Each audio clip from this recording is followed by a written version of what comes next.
facing a $29 million budget shortfall. On the table to help fill that gap is increasing your property taxes and cutting funding to several local community organizations who serve our most vulnerable.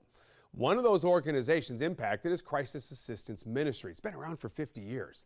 It helps to stabilize families going through hard times like eviction or getting the lights turned off. It was recommended that the nonprofit's budget be slashed by nearly $800,000. But today, during a straw vote, commissioners came to the organization's aid. Now, there was a motion to fully restore funding, but that failed. In the end, commissioners decided to cut the organization's funding by half. WBTV's Dedrick Russell is talking to leaders about why this funding change is coming at such a bad time. It's tonight's cover story.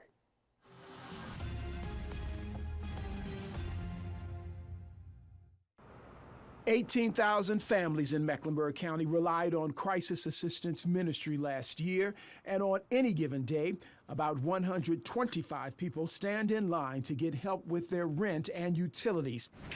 Carol Hardison is the CEO. She is grateful for the proposed change in funding, but claims it will still impact how much help can be handed out for rent assistance. That budget cut could be the difference of someone staying in their home and someone not having enough to stay in the home. It could be. The CEO says this cut comes when help is needed the most. People would not know that need is the highest it's ever been in our 50-year history right now. And what do you attribute that to? What we believe is a post-pandemic occurrence. Rent skyrocketed during the pandemic, but the courts were closed, and so evictions weren't taking place, and utility disconnections weren't taking place, and there was hundreds of millions of stimulus dollars put out for rent, utilities, and other things. So all those dollars are gone. Rent is up, costs of food are up, and our need is up 114% in requests for assistance. Up 114%.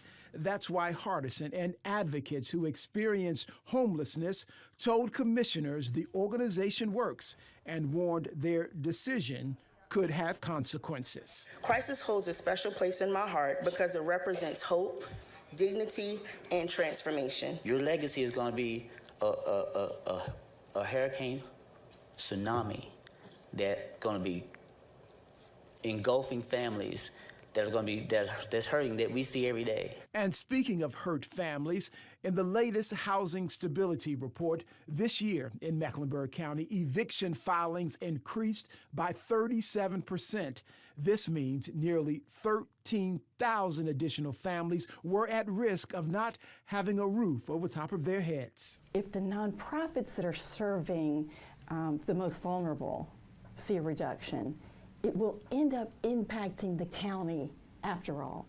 There will be more services that they have to provide for homelessness. Crisis Assistance also gets help from the city of Charlotte. The tale of two governments, city government looking at an increase, county government looking at a decrease. What do you think about that? It is very tricky.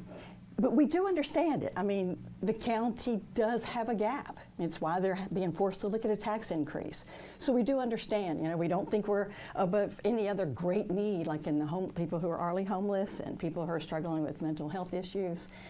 So we do know that we're not being singled out. Hardison says for every dollar spent at Crisis Assistance Ministry, 91 cents go to help families and 9 cents go to overhead. So how will you make ends meet? We have open positions that need to be filled that we could freeze.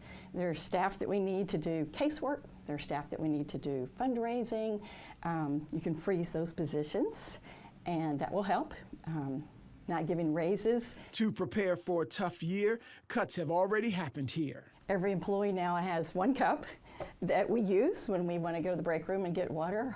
We don't need to buy paper cups. And when it comes to its free store where people can walk away with clothes and shoes, people bring their own bags to shop, and we truly can't find another penny. Commissioners vote on increased taxes and decreased funding for community organizations Tuesday.